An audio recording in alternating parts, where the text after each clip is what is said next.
Hello नमस्कार दोस्तों, कैसे हैं आप लोग। आशा करते हैं आप लोग बहुत बढ़िया होंगे।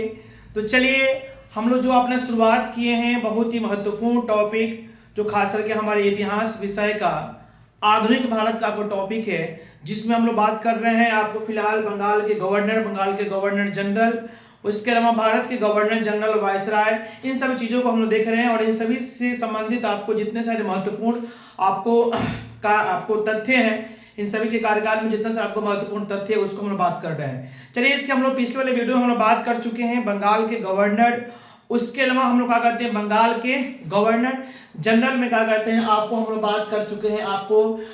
आपको सबसे पहला हम लोग बंगाल के गवर्नर जनरल में हम लोग बात कर चुके हैं वारेन हेस्टिंग्स। उसके अलावा क्या कहते हैं हम लोग क्या कहते हैं आपको बंगाल के सेकेंड क्या कहते हैं आपको गवर्नर जनरल पर बात कर चुके हैं सर जॉन मैकफर्सन। आपको सर जॉन मैकफर्सन का हम बात कर चुके हैं, ठीक है ना।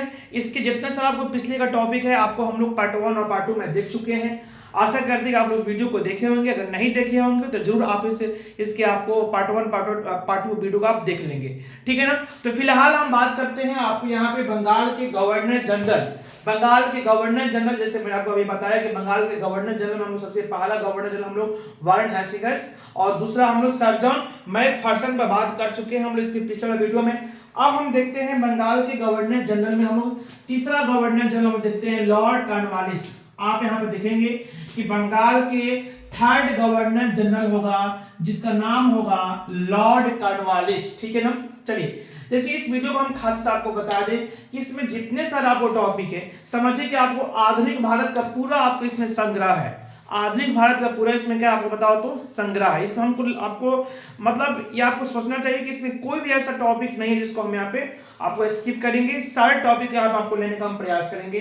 चलिए, तो हम बात करेंगे आपको लॉर्ड कॉर्नवालिस जिसका आपको कार्यकाल होगा 1786 से लेकर के आपको 1793 तक। लॉर्ड कॉर्नवालिस जो बंगाल का थर्ड गवर्नर जनरल होगा उसका कार्यकाल आपको 1786 से लेकर के 1793 तक होगा। इसके कार्यकाल में क्या क्या आपको देखने को मिलेगा, इसके कार्यकाल में आपको देखने को मिलेगा सबसे पहले यह 1793 में कॉर्नवालिस कोड लाएगा। या लॉर्ड कॉर्नवालिस आपको क्या कहते हैं यहाँ पे आपको कोड लाएगा। इस कॉर्नवालिस कोड का निर्माण करेगा 1793 में, इसको लाएगा जो शक्तियों के पृथक्करण सिद्धांत पर आपको आधारित होगा। शक्तियों के पृथक्करण सिद्धांत के पर आपको आधारित होगा, जो क्या करेगा बताओ तो न्यायपालिका, पुलिस और नागरिक प्रशासन की सभी शक्तियों का बंटवारा करेगा। एक ऐसा पहला बंगाल का गवर्नर जनरल होगा क्या करेगा जो कॉर्नवालिस कोड आपको नियम ला करके सभी लोगों की शक्तियों को बांट दे। जैसे फिलहाल अभी मान लीजिए आप हमारे देश के प्रधानमंत्री है, देश के प्रधानमंत्री का आपको अंतर्गत बहुत सारे क्या आपको मंत्रिमंडल है ना। हर विभाग के क्या बताओ तो शिक्षा विभाग का अलग मंत्री है, वित्त विभाग का अलग मंत्री है, गृह विभाग का क्या अलग मंत्री है। सभी लोगों के शक्तियों का क्या हुआ है, बंटवारा हुआ है। वैसा ही क्या कहते हैं आप ये भी क्या करेगा बताओ तो न्यायपालिका के कार्यों का उनके अधिकारों को आपको अलग करेगा। पुलिस के कौन कौन सा अधिकार होगा, उनके क्या शक्ति होगी। नागरिक प्रशासन के कौन कौन से अधिकार होंगे, उनके क्या शक्तियां होगी।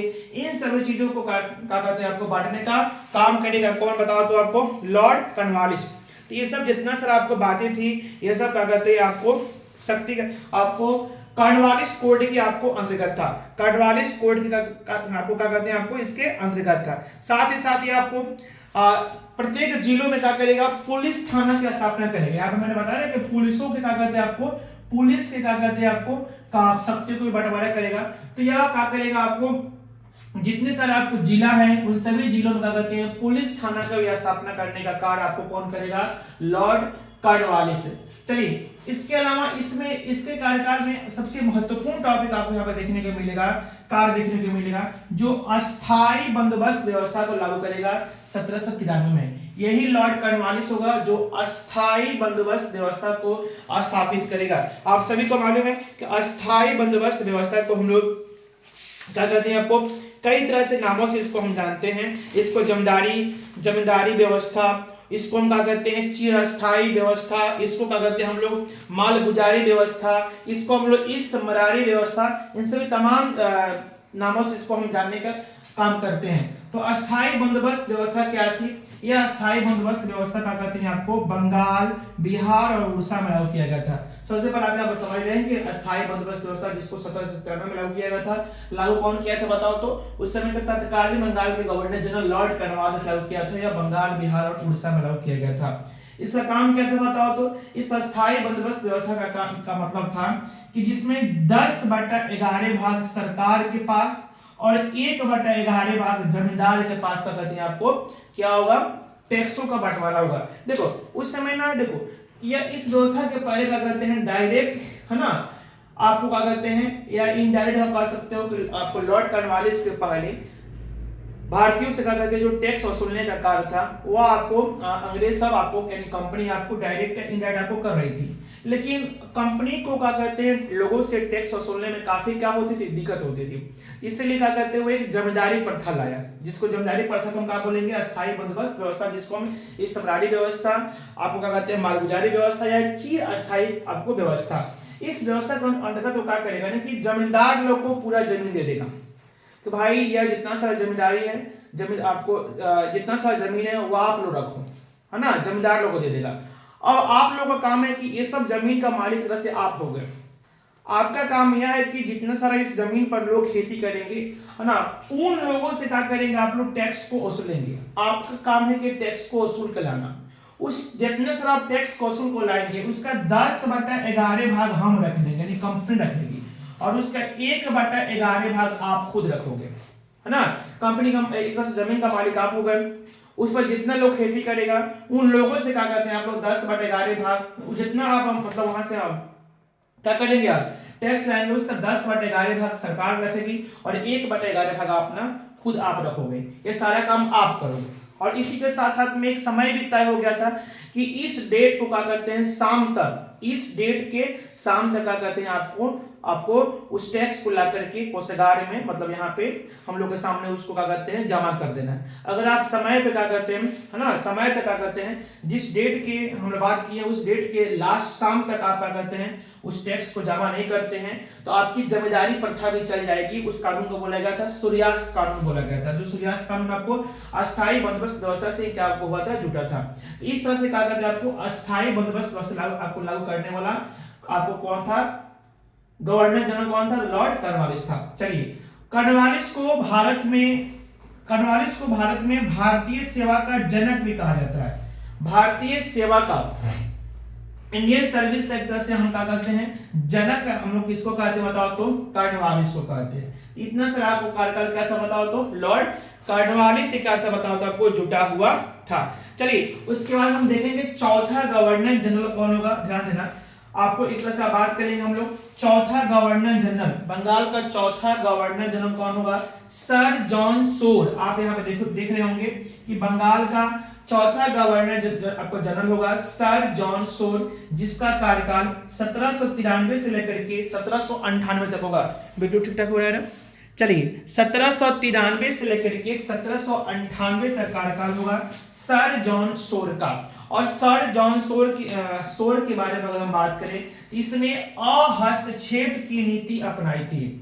अहस्तक्षेप की नीति अपनाई थी, मतलब कह सकते हो कि ये एक तरह से बढ़िया क्या था, आपको ठीक ठाक क्या था, आपको क्या कहते हैं, आपको एक तरह से आपको गवर्नर जनरल था कि हम किसी भी क्या कहते हैं राजा के, किसी भी नवाबों के कार्यों में क्या करेंगे? दखलंदाजी हम नहीं करेंगे। जब तक आवश्यकता नहीं होगा तब तक हम किसी के भी कार्यों में, किसी के भी काम में हम बाधा हम नहीं डालेंगे। अहस्तक्षेप की नीति अपनाया था, मतलब जैसे चल रहा है वैसे ही चलेगा। हम किसी प्रकार के तोड़ मरोड़ अपनाने से इधर उधर कुछ करने वाला आपको नहीं है। इस तरह से हम कह सकते हैं थोड़ा सा शांत प्रवृत्ति का कौन था? आपको गवर्नर जनरल था सर जॉन सोर। इसलिए इसके कार्यकाल में उतना आपको महत्वपूर्ण आपको यहाँ पे कार्य देखने को नहीं मिलेगा। इसमें सिर्फ अहस्तक्षेप, हम कोई भी आपको चीजों में, आपके कार्यों में, किसी भी राजा महाराजा के, किसी भी नवाबों के हम कार्यों में दखलंदाजी हम नहीं करेंगे। इसलिए इसने अहस्तक्षेप की नीति अपनाया था। इसका कार्यकाल आपको 1793 से लेकर के 1798 तक होगा। ठीक है ना? उसके अलावा आते हैं आपको, उस पर हम आते हैं पांचवा गवर्नर जनरल। पांचवा बंगाल के गवर्नर आपको क्या कहते हैं? जनरल कौन होगा? Lord Wellesley. ध्यान देना आप लोग यहाँ पे, पांचवा गवर्नर जनरल कौन होगा बताओ तो लॉर्ड वेलेजली, जिसका कार्यकाल आपको होगा 1798 से लेकर के 1805 तक। लॉर्ड वेलेजली का आपको क्या कहते हैं कार्यकाल कितना होगा बताओ तुम, 1793 से लेकर के 1805 तक होगा। चलिए इसमें इसके कार्यकाल में बहुत सारे क्या कहते हैं महत्वपूर्ण हम लोग चीजों को देखने का प्रयास करेंगे। सबसे पहले इसने सहायक संधि की शुरुआत किया। इसने सहायक संधि सहायक संधि की शुरुआत करने वाला क्या कहते हैं आपको गवर्नर जनरल था, है ना, तो कौन था बताओ तो लॉर्ड वेलेजली था। इस सहायक संधि के अंतर्गत आपको हैदराबाद आपको 17 साल देखो पर था क्या समझो। सहायक संधि क्या था, तो सहायक संधि में अंग्रेज सब ये कह रहे हैं कि ध्यान दो, उस समय तक अंग्रेज सब का काम क्या था कि भारतीय जो भी शासक है उनको हरा करके, उनको मार करके, उनको गद्दी से हटाना और उनके राज्य को हथिया लेना, ठीक है ना। तो इस तरह से एक सिस्टम लाया लॉर्ड वेलेजली कि ठीक है आप लोगों अगर दो तरह के बात होगा, एक ऐसा शासक जो हमारे साथ मिल जाएगा, हमारे साथ मिल करके रहेगा, हमसे दोस्ती कर लेगा, हमसे फ्रेंडशिप कर लेगा, है ना, हमारे सहायक संधि को स्वीकार कर लेगा, तो क्या कहते हैं उसको हम क्या करेंगे राजा बनने देंगे। उसको हम क्या करेंगे बताओ तो राजा हम उसको बनने देंगे, है ना। उसके बदले में उसके क्या कहते हैं उसके राज्य में उसका फौज नहीं रहेगा, हमारा फौज अंग्रेज का फौज रहेगा। वह राजा बिना क्या कहते हैं आपको हमसे अनुमति लिए वो किसी भी दूसरे राजाओं से दोस्ती नहीं कर सकता है। कोई भी काम करेगा तो हमसे पूछ के करेगा। कोई भी क्या कहते हैं विदेशी मामला हो या किसी दूसरे राज्यों के साथ कोई संबंध रखना तो पहले हमसे पूछ पाछ के काम करेगा। उसके क्या कहते हैं राज्य में हमारा फौज यानी पुलिस प्रशासन मतलब अंग्रेज फौज आपको उसमें रहेगी, है ना। इस तरह से मतलब समझिए कि आप राजा रहेंगे, अगर हमसे दोस्ती आप कर लेते हैं तो आप राजा बस नाम का बने रहेंगे, राजा का राजा है ना, लेकिन सारा क्या करते हैं कंट्रोल हमारे हाथ में रहेगा। आपके मुकुट पर आपके सिर पर मुकुट रहेगा, आपके खानदान के लोगों को लगेगा कि हम क्या हैं राजा के खानदान के हैं, लेकिन सारी शक्तियां हमारे अंदर में रहेगी, है ना। बस तो क्या कहते हैं सहायक संधि के नियम किया था। दूसरा वैसे शासक जो सहायक संधि को स्वीकार नहीं करेंगे, जो सहायक संधि को स्वीकार नहीं करेंगे, नहीं हम मर जाएंगे लेकिन तुम्हारे क्या कहते हैं संधि को स्वीकार नहीं करेंगे, तुम्हारे अंदर में मुट्ठी में हम नहीं रहेंगे, भले मर मिट जाएंगे। तो अंग्रेज का कहना था कि अगर तुम सहायक संधि को स्वीकार भाई नहीं करोगे तो हमसे युद्ध करो और युद्ध में हार जाओगे तो तुम्हारा राज क्या हो जाएगा, हमारा तो हो ही जाएगा। तो अगर युद्ध करना है तो युद्ध में हारो या जीतो, अगर हार जाओगे तो क्या हो जाएगा, हमारा हो जाएगा, है ना। उसमें रिक्स है। इसमें रिक्स आपको कुछ भारतीय शासकों को नहीं था कि भाई संधि स्वीकार कर लेंगे तो जाहिर बात है राजा आपको बना रहेंगे, भले क्या कहते हैं सारे कंट्रोल सारी शक्तियां उसके हाथ में चल जाएगी। इस तरह से बहुत सारे ऐसे शासक थे, एक तरह से हम कह सकते हैं डरपोक शासक जो अंग्रेजों से डरते थे, जिन्होंने अंग्रेजों के सहायक संधि को स्वीकार कर लिया। जैसे हैदराबाद आपको 1798 में आपको सहायक संधि को स्वीकार कर ली, मैसूर आपको 1799 में, तंजौर 1799 में, अवध के नवाब भी आपको 1801 में, पेशवा क्या कहते हैं आपको जो मराठा पेशवा था वो 1802 में, बरार और भोसले 1803 में, सिंधिया प्रदेश जो 1804 में। ये सब जो क्या कहते हैं शासक अंग्रेजों की सहायक संधि को स्वीकार कर लिए, भाई हमको तुमसे नहीं लड़ना है ना, हम तुम्हारे फ्रेंडशिप के हमको स्वीकार करते हैं, है ना, हमको तुमसे नहीं लड़ना है, ठीक है ना। तो चलिए सहायक संधि बुलाने वाला कौन था गवर्नर जनरल बताओ तो लॉर्ड वेलेजली था। चलिए उसके अलावा हम बात करेंगे चौथा आंग्ल मैसूर युद्ध। इसी के कार्यकाल में ध्यान देना लॉर्ड वेलेजली की कहेंगे क्या कहते हैं आपको कार्यकाल में चौथा आंग्ल मैसूर युद्ध हुआ था, जिसमें टीपू सुल्तान की क्या कहते हैं आपको मृत्यु हुआ था। आप नाम सुने होंगे टीपू सुल्तान जो क्या कहते हैं मैसूर के बहुत बड़े थे, एक तरह से आपको शासक थे, उनका मृत्यु इसी चौथा आंग्ल मैसूर युद्ध में हुआ था। आंग्ल मतलब क्या होता है अंग्रेज, यानी अंग्रेजों के साथ, है ना, मैसूर में आपको युद्ध हुआ था टीपू सुल्तान के साथ, और टीपू सुल्तान को क्या हुआ था बताओ तो एक तरह से वहां पे मृत्यु हो गया था, ठीक है ना, इसी चौथा आंग्ल मैसूर युद्ध में। उसके बाद आप समझिएगा लॉर्ड वेलेजली क्या करता है, लॉर्ड वेलेजली यहाँ पे क्या करेगा फोर्ट विलियम की भी स्थापना यहाँ पे करवाएगा 10 जुलाई 1800 में। ध्यान देना फोर्ट विलियम कॉलेज का स्थापना लॉर्ड वेलेजली के ही कार्यकाल में फोर्ट विलियम कॉलेज का स्थापना होगा 10 जुलाई आपको 1800 में, बंगाल में फोर्ट विलियम कॉलेज का स्थापना होता है।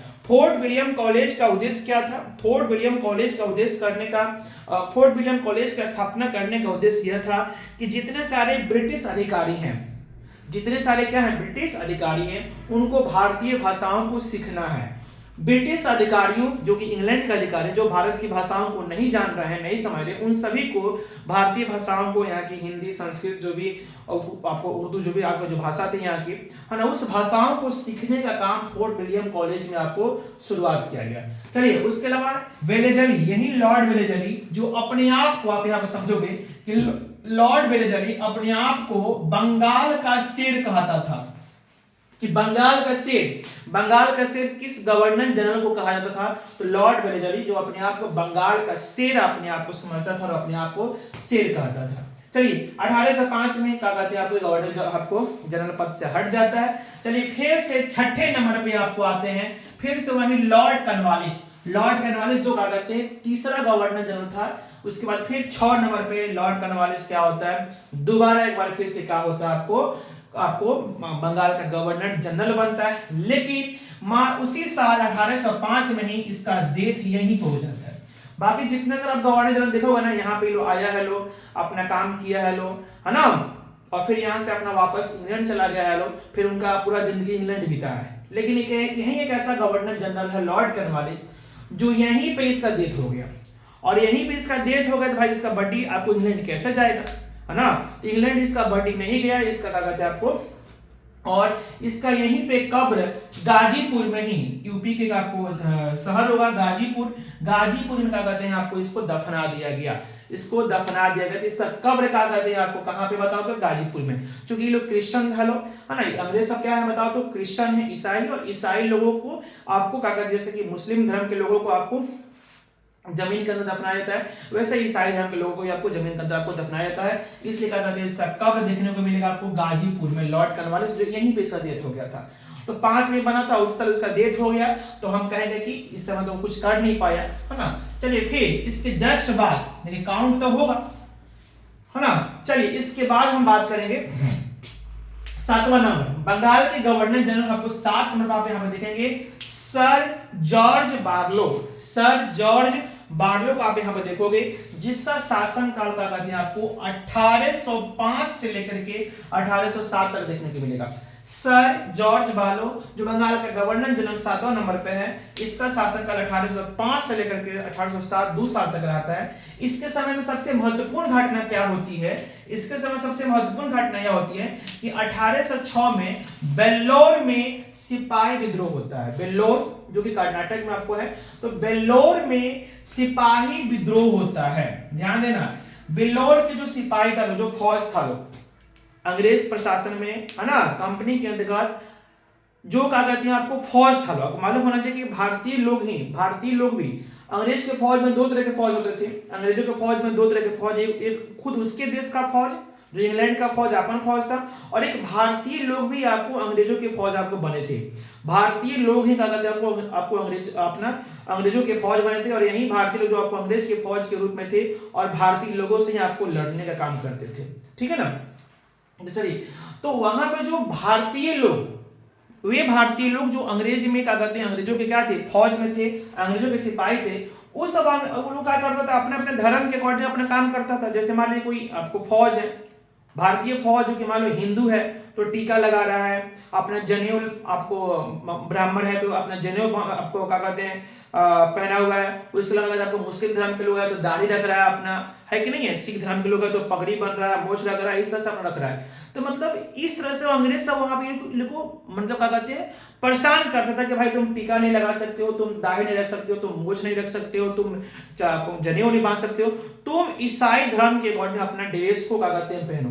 तो ड्रेस कोड को लेकर के, कपड़ा पहनने को लेकर के यहाँ पे क्या कहते हैं लफड़ा हो गया था कि एक तरह से तुम हमारे क्या कर धर्म को माने विनाश कर रहे हो, तुम्हारे धर्म को नाश रहे हो। इसमें क्या कहते हैं सेना में हम तुम्हारे हैं तो हम चंदन लगाए, हम टीका लगाए, हम जनेऊ पहने, हम क्या कहते हैं आपको दाढ़ी रखे, मोछ रखे, उससे तुमको क्या तकलीफ है। इसी को लेकर के क्या कहते हैं जो अंग्रेजों के हास्यत करने की वजह से और अंग्रेजों के क्या कहते हैं आपको परेशान करने की वजह से उस बेल्लोर में सिपाही विद्रोह हुआ था। सिपाही विद्रोह। बेलोर का सिपाही विद्रोह क्या है समझ में आ गया ना, ड्रेस को लेकर के, कपड़ा को लेकर के, परिधान को लेकर के क्या कहते हैं आपको वहां पे लफड़ा हुआ था। यह काम क्या कहते हैं आपको सर जॉर्ज बार्लो के समय में आपको महत्वपूर्ण घटना हुई थी। चलिए उसके बाद हम बात करते हैं लॉर्ड मिंटो प्रथम, 8वां गवर्नर जनरल। माय डियर 8वां गवर्नर जनरल आपको लॉर्ड मिंटो प्रथम बनता। प्रथम का मतलब यह होगा कि आपको लॉर्ड मिंटो द्वितीय भी आगे आपको देखने को मिलेगा, इसलिए इसका नाम में आपको लग गया प्रथम लग गया। इसका कार्यकाल होगा 1807 से लेकर के 1813 तक होगा। इसका कार्यकाल का होगा बताओ तो लंबा होगा। इसका कार्यकाल का होगा बताओ तो लंबा होगा।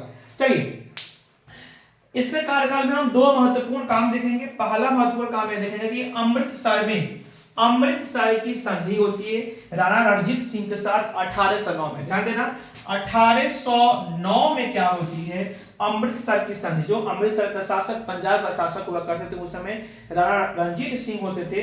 रणजीत सिंह के साथ वहां पे लड़ाई हुआ था अंग्रेजों का और वहां पे संधि हुआ था। जिस संधि में क्या कहते हैं आपको यह एक्सेप्ट माना गया। इस संधि में क्या हुआ बताओ तो आपको यह माना गया कि उस अमृतसर में जो पंजाब में जो नदी है सतलुज नदी के उत्तर साइड में आप रहिए और इस साइड क्या कहते हैं हम लोग रहेंगे। तो वहां पे रणजीत सिंह के साथ आपको अमृतसर की संधि हुआ था 1809 में लॉर्ड मिंटो प्रथम के समय में। उसके अलावा इसी लॉर्ड मिंटो प्रथम के समय में चार्टर एक्ट 1813 आता है। समझिएगा चार्टर एक्ट कानून, चार्टर कानून 1813 नीचे आपको दिख रहा है ना चार्टर, हाँ चार्टर एक्ट 1813 जो होता है पारित होता है लॉर्ड मिंटो प्रथम के समय में। समझिए चार्टर एक्ट आपको क्या कहते हैं 1813 क्या कहता था, इसमें कंपनी के अधिकार को समाप्त कर दिया गया। देखो कंपनी के एक अधिकार को समाप्त कर दिया गया। उस समय 1813 के पहले पूर्ण रूप से भारत में क्या कहते हैं पूर्ण रूप से व्यापार करने का अधिकार किसको था, सिर्फ और सिर्फ ईस्ट इंडिया कंपनी का था। तो जितने सारे व्यापार हो गए, मसाला, चाय, कॉफी, कपड़ा, जितने सारे क्या कहते हैं चीजों का व्यापार यहाँ पे आपको अंग्रेज सब भारत में करता था, सारे के सारे व्यापार करने का एक तरह से एक अधिकार किसको था, ईस्ट इंडिया कंपनी को था, है ना, जिसको लेकर के लोग मनमानी भी करता था। तो यह बात क्या कहते हैं ब्रिटिश सरकार के आपको पास इंग्लैंड पहुंचा था। तो एक कानून लाती है कि नहीं, चार्टर एक्ट 1813 के द्वारा कानून में क्या होता है कि सिर्फ ईस्ट इंडिया कंपनी को सिर्फ और सिर्फ क्या कहते हैं आपको चाय का बिजनेस करना और दूसरा चीन के साथ व्यवसाय करना, चीन के साथ किसी वस्तु का व्यवसाय करना और भारत में तरह से चाय का बिजनेस भारत में और चीन पर क्या कहते हैं चीन के साथ बिजनेस करना। इन दो चीजों पर सिर्फ किसका ईस्ट इंडिया कंपनी का एक अधिकार रहेगा। लेकिन उसके अलावा जितना सारा क्या कहते हैं वस्तुओं का व्यापार भारत में कंपनी करती है ना, उस पर से उसका एक अधिकार खत्म हो गया, उसका अधिकार खत्म हो गया। दूसरी ब्रिटिश कंपनियां भी जो इंग्लैंड की कंपनियां हैं वो भारत में आ सकती है और क्या कर सकती है बताओ तो व्यापार अपना कर सकती है। सिर्फ चाय का बिजनेस करना और चीन के साथ अन्य सभी वस्तुओं का बिजनेस करना, इस पर अधिकार सिर्फ कंपनी का है। बाकी उसके साथ जितना सारा कहते हैं वस्तुओं का व्यापार करना है तो दूसरी कंपनियां भी, दूसरे व्यापारी लोग भी जो ईस्ट इंडियन कंपनी के व्यापारी नहीं है वो लोग भी इंग्लैंड से आकर के भारत में व्यापार अपना कर सकते हैं। इस तरह से हम कह सकते हैं कि कंपनी का जो पूर्ण रूप से जो एक अधिकार हो गया था हर वस्तु का व्यापार करने का भारत में, उस एक अधिकार को चार्टर एक्ट 1813 के द्वारा उसको खत्म आपको कर दिया गया। यह काम आपको लॉर्ड मिंटो प्रथम के समय में आपको हुआ था। बात समझ में आ रहा है ना, मजा आ रहा है ना, बहुत बढ़िया।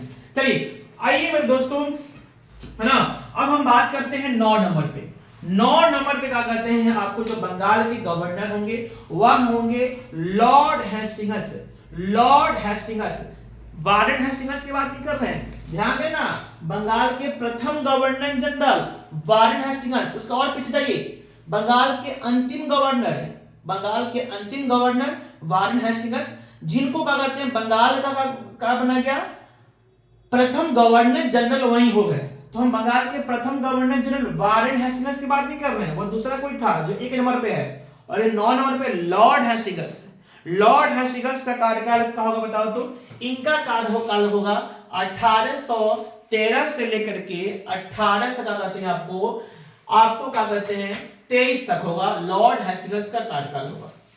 इसके कार्यकाल में क्या होगा बताओ तो माय डियर, इसके कार्यकाल में क्या होगा, आंग्ल नेपाल युद्ध में, बार बार को बता रहे हैं, जहां भी आंग्ल यानी एंग्लो वर्ड आ जाए समझिए कि अंग्रेज, है ना।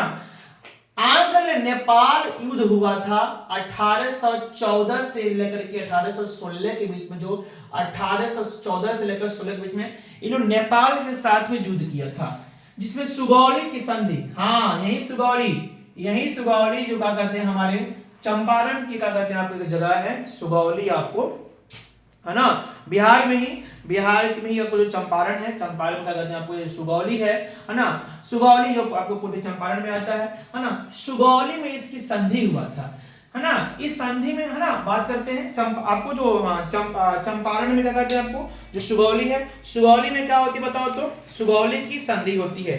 नेपाल के साथ युद्ध करने के बाद आंग्ल नेपाल युद्ध 1814 से लेकर 16 के बीच में होता है, जिसके बाद 1816 में क्या होती है, अंग्रेजों के साथ और नेपाल के शासक के साथ क्या होती है बताओ तो, सुगौली में क्या होती है बताओ तो, संधि होती है। इस सुगौली संधि में क्या कहते हैं, उस समय नेपाल के अंतर्गत आपको गढ़वाल, नेपाल देश के अंतर्गत आपको गढ़वाल, है ना, जो हमारे उत्तराखंड में है, उसके अलावा आपको शिमला, नैनीताल, है ना, और तराई, जो क्या कहते हैं हिमालय के जो तराई के जो कुछ हिस्सा जिसमें क्या कहते हैं नेपाल का अधिकार था, वह उस पर क्या कहते हैं ब्रिटिश सरकार का अधिकार हो जाता है। गढ़वाल, शिमला, नैनीताल और हिमालय के जो तराई के जो इलाका है, निचला जो इलाका है जिस पर नेपाल का अधिकार था, उस पर क्या कहते हैं आप कंपनी का, ईस्ट इंडिया कंपनी का, ब्रिटिश सरकार का उस पर क्या कहते हैं आपको अधिकार आपको हो जाता है। चलिए, इस सुगौली के संधि के बाद आपको देखने को मिलता है। उसके बाद नेपाल ने काली नदी के पश्चिम और सतलुज नदी तक के क्षेत्र अंग्रेज को सौंप दिए। नेपाल ने काली नदी के पश्चिम भाग और सतलुज नदी के जितना सारे एरिया आपको अंग्रेजों के नेपाल के आपको अंतर्गत था, वो अंग्रेज को सौंप दिया, ठीक है ना। और इस तरह से काली जो नदी आपको नेपाल में है ना, नेपाल और उत्तराखंड के बॉर्डर आपके इलाका पे है ना, वहां पे काली नदी को वहां पे बॉर्डर आपको बनाया जाता है। उस समय के शासक ने इस चीज को मान लिया और आज भी नेपाल का सरकार भारत से कभी कभी आपको थोड़ा सा रूठ जाती है कि नहीं, उत्तराखंड का कुछ हिस्सा हमारा है, उसी का कहते हैं सुगौली की संधि को चीजों को लेकर के यहाँ पे बातें आपको होती है। तो सुगौली की संधि क्या कहते हैं आपको, यहाँ पे क्या कहते हैं आपको 1816 में हुआ था आंग्ल नेपाल युद्ध के बाद। उससे युद्ध के बाद है ना, ब्रिटिश क्या कहते हैं फौज में गोरखाओं को ब्रिटिश सेना में भर्ती किया गया। गोरखा सेना बताओ तो कौन है, नेपाल की सेना जिसको हम गोरखा सेना के नाम से जानते हैं। तो गोरखा सेना को भी अब ब्रिटिश सरकार के अंतर्गत, ब्रिटिश फौज के अंतर्गत इसको शामिल करने का काम शुरुआत किया गया कि अब नेपाल की भी जो फौज, जो गोरखा सेना था लोग, उस गोरखा सेना को भी क्या कहते हैं आपको क्या कहते हैं भारतीय फौज में शामिल किया गया। जैसे आज भी गोरखा सेना का होते हैं, भारतीय फौज में शामिल आपको होते हैं। चलिए, उसके अलावा इसके समय में एक और क्या कहते हैं आपको यहाँ पे देखने को मिलेगा, है ना, पिंडारियों का दमन। यही लॉर्ड हर्षिगस जो पिंडारियों का दमन भी करेगा। पिंडारी कौन है, तो पिंडारी एक तरह से हम बात करेंगे मराठा क्षेत्र में, खास करके ये लोग था, लोग पिंडारी क्षेत्र के लोग पिंडारी। तो पिंडारी का मतलब एक तरह से आप समझ सकते हैं कि जो लूटपाट करने वाले, एक तरह से गिरोह, लूटपाट करने वाले लोग, जो ये लूटपाट भारतीय लोगों के साथ लूटपाट नहीं करता था, अंग्रेजों के साथ लूटपाट करता था लोग। पिंडारी किसको हम बोल रहे हैं कि जो अंग्रेजों के साथ, अंग्रेजों के क्या कहते हैं कोठी में चल जाना, उनके क्या कहते हैं कहीं भी आपको उनके जो जहां पर आपको अपना निवास कर रहा है वहां पर चल जाना और उन लोगों को लूटपाट करना। तो एक तरह से उन लोगों को हम पिंडारी कहेंगे, जो खास करके आपको मराठा क्षेत्र में था लोग। तो पिंडारियों का पूर्ण रूप से दमन, वैसे क्या कहते हैं जो लूटपाट, जो अंग्रेजों के साथ लूटपाट करता था, उन लोगों को एक तरह से पूर्ण रूप से सफाया करने का काम कौन कर रहा है बताओ तो, लॉर्ड हर्षिगस का कहते हैं इसको पूर्ण रूप से सफाया करने का काम करता है। चलिए, अब हम बात करते हैं नेक्स्ट 10वां नंबर आपको आता है लॉर्ड क्या कहते हैं आपको हेमहर्स्ट, लॉर्ड हेमहर्स्ट। चलिए, कोई बात नहीं, वीडियो लंबा हो रहा है, कोई बात नहीं। 10 नंबर में क्या कहते हैं, आज हम बात करेंगे, इसमें खत्म करेंगे बंगाल के गवर्नर जनरल को, इस वीडियो में हमको खत्म ही करना है। तो लॉर्ड हेमहर्स्ट जो होता है, लॉर्ड हेम क्या कहते हैं हर्स्ट का जो क्या कहते हैं कार्यकाल होगा वो 1823 से लेकर के 1828 तक होगा। बंगाल का 10वां क्या कहते हैं गवर्नर जनरल जो लॉर्ड हेमहर्स्ट जो बनेगा, जिसका कार्यकाल आपको 1823 1828 बीच में होगा। इसका समय में प्रमुख जो काम होगा जो घटना होगी जिसको हम देखते हैं, इसके समय में पहला आंग्ल बर्मा युद्ध हुआ था। 1824 लेकर 1826 के बीच में चला था। आंग्ल मतलब अंग्रेजों के साथ, यही अंग्रेज लोग बर्मा के साथ, यानी जो आज म्यांमार है, म्यांमार जिसको हम पहले, म्यांमार जो देश है ना, जिसको हम बर्मा के नाम से जानते हैं पहले, है ना, तो बर्मा के साथ, बर्मा देश के साथ अंग्रेज का क्या था, युद्ध किया था उस समय। तो बर्मा के साथ अंग्रेजों के जो युद्ध थी, कंपनी की जो युद्ध थी, वो किसके साथ हुआ था, लॉर्ड हेमहर्स्ट के क्या कहते हैं आपको समय में हुआ था।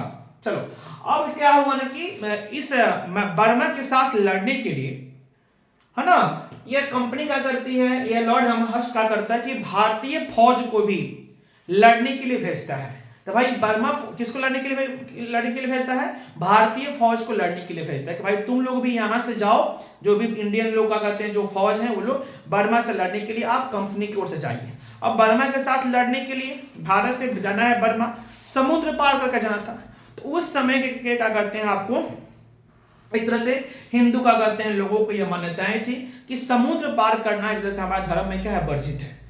हिंदू धर्म के अकॉर्डिंग उस समय क्या कहते हैं, समुद्र पार करना। क्या पार करना बताओ तो, समुद्र को पार करना एक तरह से क्या था बताओ तो, जातिगत एक तरह से भ्रष्टाचार है, एक तरह से क्या है, एक मतलब एक तरह से गुनाह आप समझ सकते हो, एक तरह से आप गलत काम समझ सकते हो। भाई हम क्या कहते हैं आपको, समुद्र पार हम नहीं करेंगे, हमारा धर्म का हो जाएगा, एक तरह से भ्रष्ट हो जाएगा। तो समुद्र पार करने के लिए, है ना, उस समय क्या कहते हैं, बैरकपुर जो वेस्ट बंगाल में जगह है, वेस्ट बंगाल की जगह है बैरकपुर।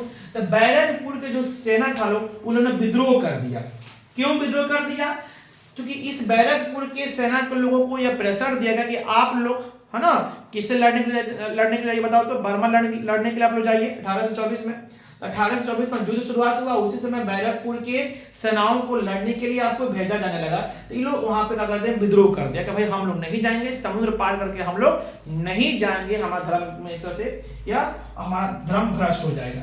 तो 1824 में बैरकपुर का सैन्य आपको विद्रोह हुआ था बैरकपुर में, इसी लॉर्ड हेमहर्स्ट के कार्यकाल में, और प्रथम आंग्ल बर्मा युद्ध आपको 1824 से लेकर 26 तक आपको चला था। चलिए अब हम बात करते हैं अंतिम बात करते हैं बंगाल के अंतिम गवर्नर जनरल, बंगाल के अंतिम गवर्नर जनरल जिसका नाम होगा Lord William Bentinck. Lord William Bentinck, इसके कार्यकाल को आप अच्छी तरह समझिए, यह बहुत ही तरह से महत्वपूर्ण इसका कार्यकाल होगा। लॉर्ड विलियम बेंटिक जिसका कार्यकाल क्या कहते हैं आपको देखने को मिलेगा 1828 से लेकर के 1835 तक। लॉर्ड विलियम बेंटिक का कार्यकाल 1823 से लेकर के 1835 तक होगा। चलिए इसके कार्यकाल के क्या कहते हैं आपको महत्वपूर्ण चीजों को हम समझ सकते हैं, समझने का प्रयास करते हैं कि इसके कार्यकाल में क्या कहते हैं आपको कौन कौन से क्या कहते हैं आपको महत्वपूर्ण आपको घटनाएं यहाँ पे देखने को आपको मिलेगा। तो सबसे पहले हम यहाँ पर समझने का प्रयास करते हैं कि लॉर्ड विलियम बेंटिक क्या करेगा, राजा राममोहन राय के सहयोग से 1829 में सती प्रथा का क्या करेगा, बिल्कुल अंत करेगा। लॉर्ड विलियम बेंटिक जो अंग्रेज ऑफिसर है भारत में, जैसे क्या बंगाल का गवर्नर जनरल है, और राजा राममोहन राय इधर से यहाँ क्या थे बताओ तो, बंगाल में इधर से क्या थे, आपको एक बड़े क्या कहते जमींदार के रूप में थे, कौन बताओ तो, राजा राममोहन। यही लॉर्ड विलियम बेंटिक को राजा पदवी दिया था, राममोहन राय को राजा पदवी आपको दिया था। तो लॉर्ड विलियम बेंटिक यहाँ पर देखा जब भारत में आया तो सती प्रथा खूब चल रहा था। सती प्रथा जैसे कुरीति आपको बहुत चल रहा था, है ना।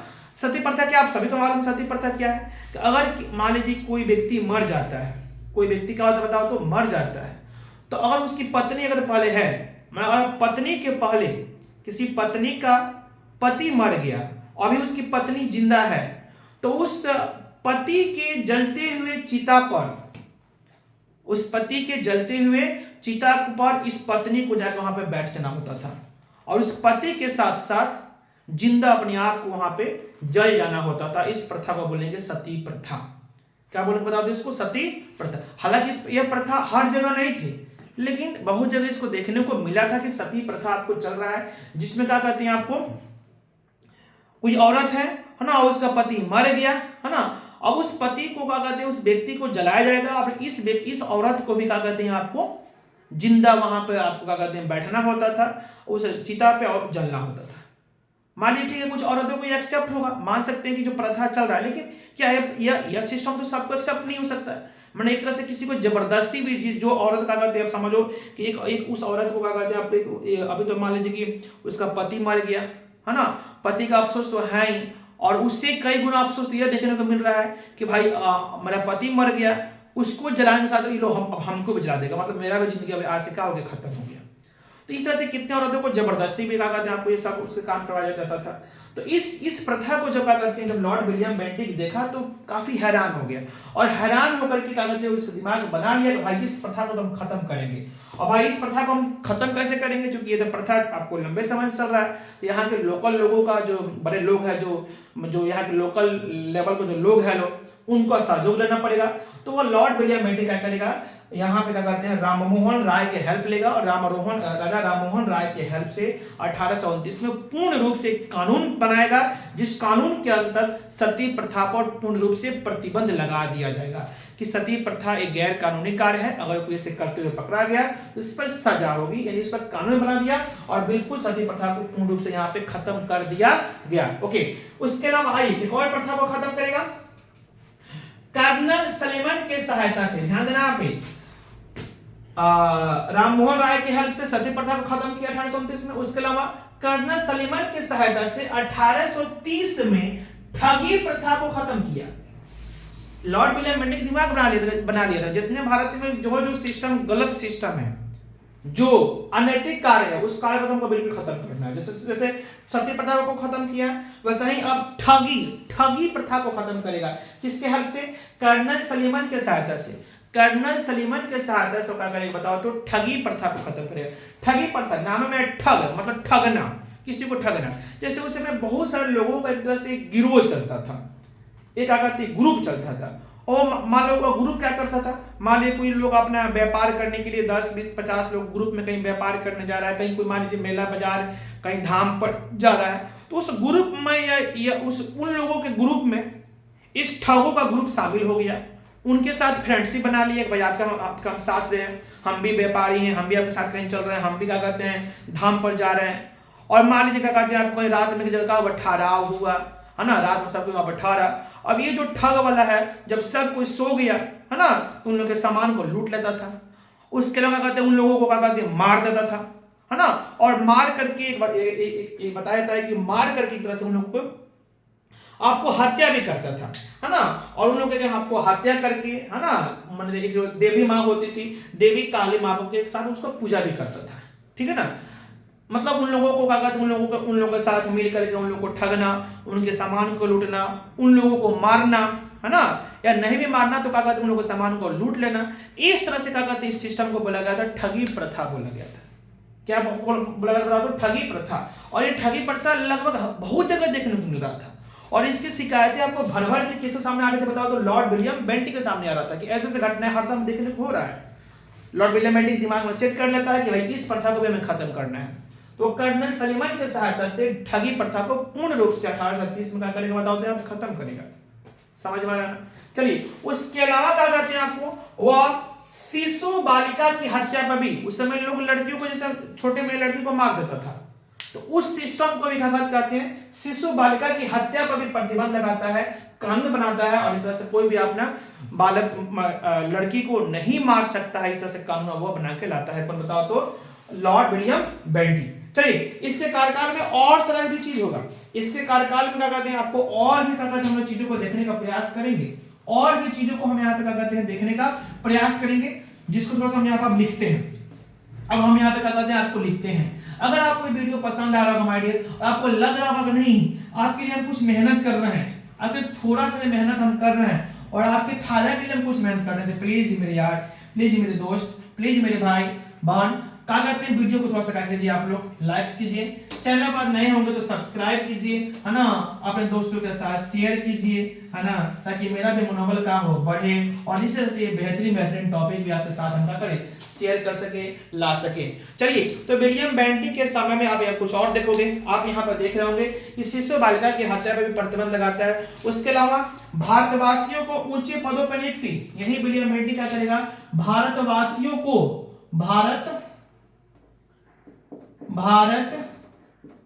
वासियों को बड़े बड़े पद यानी ऊंचे पदों पर, बड़े बड़े पदों पर नियुक्ति करता है कि भाई भारतीय लोग भी क्या कहते हैं बड़े बड़े ऊंचे ऊंचे पद पर कहाँ होंगे, नियुक्त होंगे, है ना। चलिए उसके अलावा कुछ और हम समय काम देखेंगे। उसके अलावा आपको मैसूर का अंग्रेजी राज्यों में विलय, इसी के समय में जो मैसूर प्रदेश था जो कर्नाटक क्षेत्र में है, मैसूर का क्या अंग्रेजी राज में विलय, अंग्रेजी राज्य में क्या हो गया बताओ तो, विलय मैंने मिला लिया गया। चूंकि उधर से टीपू सुल्तान का होगा बताओ तो आपका मर चुका था, इस तरह से पूर्ण रूप से क्या होगा, जो भी आपको छोटे मोटे शासक बचे होंगे सब लोग हार गया और इस तरह से मैसूर पूर्ण रूप से किसका हिस्सा हो गया बताओ तो, अंग्रेजी राज का हो गया। चलिए इस तरह से क्या कहते हैं आपको ये सब चीजें होती है। उसके बाद क्या होती है माय डियर, अब सोचो इस समय तक लॉर्ड विलियम बेंटिक के समय तक आप समझ सकते हो कि कंपनी का अधिकार, अंग्रेजों का अधिकार भारत में करीबन 50% से ऊपर हो गया था। आप समझो उधर बंगाल, बिहार, उड़ीसा, उस पर तो पूरा अंग्रेज का अधिकार है ही, उधर इधर पूरा महाराष्ट्र आपको क्षेत्र, इधर पूरा मैसूर, मतलब साउथ का कहते हैं इंडिया के बहुत सारे क्षेत्रों में क्या कहते हैं अंग्रेजों का अधिकार हो चुका था। उधर क्या कहते हैं आपका पूरा बंगाल, बिहार, उड़ीसा ये सब क्षेत्रों में आपका अधिकार हो चुका था। मतलब हम कह सकते हैं कि भारत में क्या कहते हैं 50% से ऊपर क्षेत्रों तक क्या कहते हैं आपको अंग्रेजों का अधिकार हो गया था। इस तरह से अब बंगाल के सिर्फ गवर्नर जनरल कहने से फायदा आपको अब नहीं था, अब फायदा यह था कि आप इन लोगों को बंगाल का गवर्नर जनरल ना कह करके भारत का गवर्नर जनरल आपको बनाया जाए, क्योंकि अब इन लोगों को इस पूरे भारत को क्या कहते हैं, पूरे भारत का शासन सिर्फ किसके नाम से नहीं, बंगाल के नाम से नहीं, अब बंगाल के गवर्नर जनरल के नाम से बनाया जाएगा, काम किया जाएगा। इस तरह से अब क्या कहते हैं, इसे क्या कहते हैं आपको लॉर्ड विलियम बेंटिक, जो आप अंतिम रूप से देख रहे हो जो बंगाल का गवर्नर जनरल है, इसी को क्या कहते हैं, आप क्या कहते हैं, आप भारत का गवर्नर जनरल आपको बना दिया जाएगा, लेकिन नियम के अकॉर्डिंग। किस नियम के अकॉर्डिंग बताओ तो, 1833 का चार्टर एक्ट, 1833 के चार्टर एक्ट के अनुसार, 1833 के चार्टर एक्ट के अनुसार लॉर्ड विलियम बेंटिक को भारत का गवर्नर जनरल बनाया गया, भारत का गवर्नर जनरल बनाया गया। यहां पे देखना, यहां पे हम पढ़ाए थे चार्टर एक्ट 1813, वो जो चार्टर एक्ट 1813 था वो क्या था, कंपनी के एक अधिकार को खत्म कर दिया गया। लेकिन यह क्या था बताओ तो, 1833 की क्या कहते हैं आपको चार्टर एक्ट क्या था, इसके अकॉर्डिंग क्या किया गया कि जो बंगाल के गवर्नर जनरल है, इनको बंगाल के गवर्नर जनरल ना करके भारत का गवर्नर जनरल को कहा जाने लगा, यानी उसको और अधिक होता। समझिए कि सबसे पहले हम समझ रहे थे कितना ये बंगाल का गवर्नर हुआ, इतना पावर बढ़ गया बंगाल का गवर्नर जनरल, अब इतना पावर बढ़ गया मतलब आपको भारत का गवर्नर जनरल। और इस तरह से क्या कहते हैं आपको, इसी चार्टर एक्ट के अनुसार, चार्टर एक्ट के अधीन ही भारत से दास प्रथा का भी अंत आपको हुआ चार्टर एक्ट के अधीन। इसी लॉर्ड विलियम बेंटिक के कार्यकाल में भारत से दास प्रथा का भी अंत किया गया। दास प्रथा का कानून, दास प्रथा समझते हो ना, जैसे मान लो कि हम क्या है, हम बहुत बड़ा धनी व्यक्ति हैं, पैसा वाला आदमी है, तो हम गरीब लोगों को क्या करेंगे, पैसा से खरीद लेंगे। गरीब लोगों को पैसा से, जैसे गाय भैंस बकरा वगैरह हम खरीदते हैं, उससे पैसा के माध्यम से हम उस गरीब लोगों को खरीद लिए, और उन लोगों को हम क्या करते हैं, किसी और के हाथ में उसको बेच देंगे, किसी और व्यक्ति के हाथ से बेच देंगे, और वो व्यक्ति उसको खरीद के ले जाएगा, उसे जो भी काम करवाना होगा करवाएगा, आदमी समझ के नहीं, जानवर तरह समझ के उसे काम करवाएगा। मतलब इसी प्रथा को क्या बोलेंगे, दास प्रथा। यानी जैसे गाय भैंस बकरा बकरी मतलब जानवरों को जो खरीदा बिक्री होती है, उस तरह से लोगों को भी खरीदा बिक्री होती थी, और लोग अपने अपने अकॉर्डिंग, जैसे लोगों के पास पैसा होते थे वैसे लोग अपना दास रख के, है ना, अपना काम करवाता था। तो इस प्रथा को भी क्या कहते हैं आपको बिल्कुल खत्म करने का काम कौन करेगा, लॉर्ड विलियम बेंटिक। किस चार्टर एक्ट के अनुसार, चार्टर एक्ट के अधीन क्या कहते हैं भारत के दास प्रथा को खत्म किया गया। और इसी चार्टर एक्ट 1833 के अनुसार चार्टर एक्ट 1833 के अनुसार बंगाल के गवर्नर जनरल को बंगाल का गवर्नर जनरल ना करके भारत का गवर्नर जनरल आपको बना दिया गया। चलिए इसी समय इसी चार्टर एक्ट के अनुसार इसी चार्टर का कहते हैं आपको एक्ट के क्या कहते हैं आपको अंतर्गत एक व्यक्ति आता है जो अंग्रेज ऑफिसर होगा लॉर्ड मैकाले। लॉर्ड मैकाले इसी चार्टर एक्ट के अनुसार लॉर्ड मैकाले आएगा जिसका काम किया था भारत में नई शिक्षा नीति को क्या कहते हैं खुलाना। और ध्यान देना आज हम जितना सा हम जो पढ़ाई लिखाई कर रहे हैं ना ये सब कहीं ना कहीं से क्या कहते हैं आपको अंग्रेजी का कहते हैं आपको क्या एजुकेशन सिस्टम है ना।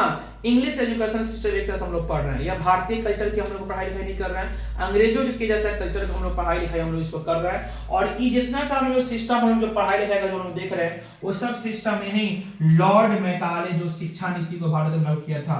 लॉर्ड मैकाले जो चार्टर एक्ट के अनुसार आपको भारत में यहाँ पे आता है जिसका काम करता बताओ तो शिक्षा नीति को भारत में करना लागू करना, अपने अनुसार लोगों को यहाँ पे अंग्रेजी शिक्षा को प्रधानता देना कि भारतीय भाषाओं को थोड़ा सा नीचे दिखाना और एक तरह से क्या कहते हैं अंग्रेजी शिक्षा को क्या कहते हैं यहाँ पे ऊपर दिखाना। और आप यहाँ पर समझ सकते हो लॉर्ड मैकाले के यहाँ पे क्या था बताओ तो एक तरह से काम था।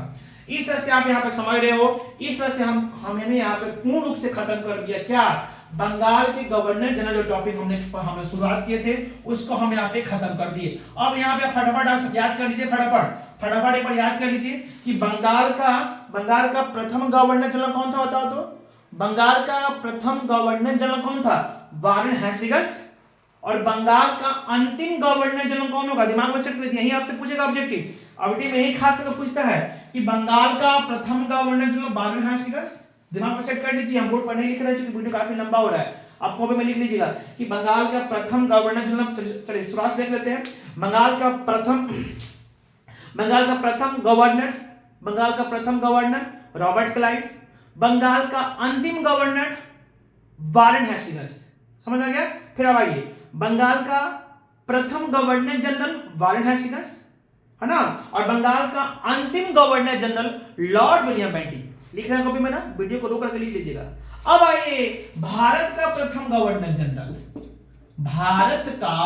अब हम बात करेंगे भारत का प्रथम गवर्नर जनरल तो कौन फिर से यही बन रहा है कौन चार्टर्ड एक्ट 1833 का आपका कौन बन गया लॉर्ड विलियम बेंटिंक।